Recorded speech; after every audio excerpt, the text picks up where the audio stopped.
احمد بن حنبل رحمۃ اللہ تعالی علیہ انہوں نے ایک غلام خریدا، اور جب انہوں نے غلام خریدا تو اس غلام نے کہا تم مجھے خرید لو مگر میری ایک شرط ہے، دن کے وقت میں تمہاری خدمت کروں گا مگر رات کو میں تمہارا کوئی کام نہیں کروں گا۔ آپ نے اس غلام کو خریدا، جب خرید کے گھر لائے تو حضرت امام احمد بن حنبل رحمۃ اللہ تعالی علیہ نے اس سے فرمایا تمہارا نام کیا ہے؟ اس نے کہا غلاموں کا کوئی نام نہیں ہوتا، جس نام سے آپ بلائیں گے میں آپ کی بارگاہ میں حاضر ہو جاؤں گا۔ آپ نے فرمایا کھانے میں کیا پسند کرتے ہو؟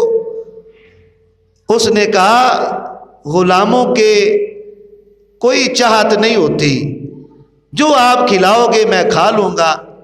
آپ نے فرمایا یہ میرے کمرے ہیں، ان میں کوئی ایک کمرہ پسند کر لو، کس کمرے میں رہنا پسند کرو گے؟ اس نے کہا غلاموں کے کوئی نخرے نہیں ہوتے، اور ایک ٹوٹا ہوا کمرہ اس نے اپنے لیے پسند کر لیا۔ حضرت امام احمد بن حنبل رحمۃ اللہ تعالی علیہ فرماتے ہیں سارا دن وہ میری خدمت کرتا، جو بھی میں اسے کام کہتا بڑی لگن کے ساتھ وہ کام کرتا، محنت کے ساتھ۔ جب رات ہوتی تو وہ علیحدہ ہو جاتا۔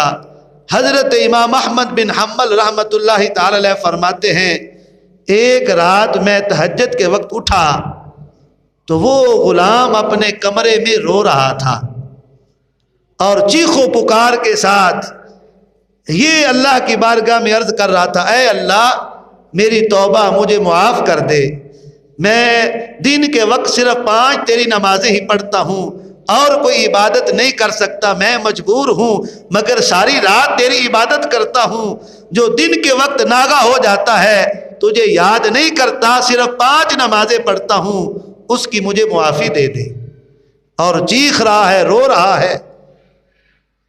یعنی آپ اندازہ کریں ساری رات اللہ کی بارگاہ میں کھڑا ہو کے نفل پڑھنے والا، اللہ اللہ کرنے والا، اور دن کے وقت 5 نمازیں پڑھنے والا اللہ کی بارگاہ میں گڑ گڑا کے توبہ کر رہا ہے، اللہ مجھے معاف کر دے، میں تیری جی بھر کے عبادت نہیں کر سکتا چونکہ امام احمد بن حنبل کا غلام ہوں، سارا دن ان کی خدمت کرتا ہوں، اس وجہ سے تیرے لیے وقت نہیں نکلتا۔ تو حضرت امام احمد بن حنبل نے جب اس کی یہ آواز سنی، فجر کی نماز کا وقت ہوا، اس کے ساتھ مسجد میں گئے، جب نماز فجر ادا کی تو فجر کی نماز ادا کرنے کے بعد مسجد کے ایک کونے میں بیٹھ گئے اور آپ نے فرمایا اے میرے غلام جا میں تجھے اللہ کی رضا کے لیے آزاد کرتا ہوں۔ جب اس غلام نے یہ سنا تو کہنے لگا آپ کس وجہ سے مجھے آزاد کر رہے ہیں؟ آپ تو مجھے خرید کے لائے تھے اپنی خدمت کے لیے، کیا وجہ ہے؟ تو امام احمد بن حنبل فرمانے لگے تیری رات والی توبہ میں نے دیکھ لی ہے، رات والی توبہ۔ جب اس غلام نے سنا تو وہ اس نے چیخنا پکارنا شروع کر دیا، کہنے لگا اللہ ایک ہی تو راز تھا جو تیرے اور میرے درمیان تھا، وہ بھی تو نے ظاہر کر دیا۔ آج ہم میں ایسے بھی بندے ہیں جو لوگوں کے سامنے تسبیح پڑھتے ہیں تاکہ پتہ چلے یہ ماشاءاللہ بڑی تسبیح پڑھنے والا ہے، اور خواہش کرتے ہیں اس وقت میرے گھر میں کوئی مہمان آئے جب میرا سر مصلی پہ ہو، لوگ سمجھے بڑا نمازی ہے، اور لوگوں کے سامنے قرآن پاک کی تلاوت کرتے ہیں، لوگ سمجھے بڑا قاری ہے، بڑا قرآن پاک پڑھنے والا ہے۔ یہ جو بندے کا یہ نظریہ ہے یہ بڑا خطرناک ہے۔ جس بندے کو یہ مرض ہو، اور آج کوئی بندہ اگر نماز تہجد پڑھتا ہے تو وہ صبح لوگوں کو بتاتا ہے، اسے چین نہیں آتا، یار صبح میں وقت اٹھا تھا تو اس وقت کتے بڑے بھونک رہے تھے، یار میں صبح 3 بجے اٹھا ایک لڑکا موبائل پہ بات کر رہا تھا۔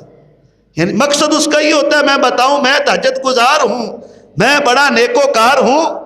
تو ایسے بندے کی عبادت پہ اللہ راضی نہیں ہوتا چونکہ اس نے رب کے ساتھ شراکت داری کر لی ہے، اور رب کو یہ پسند نہیں ہے۔ اگر تو اللہ کی رضا کے لیے اٹھا ہے تو تجھے یہ بتانے کی کیا ضرورت ہے تو رب کی عبادت کر، تو لڑکے کو دیکھ رہا ہے۔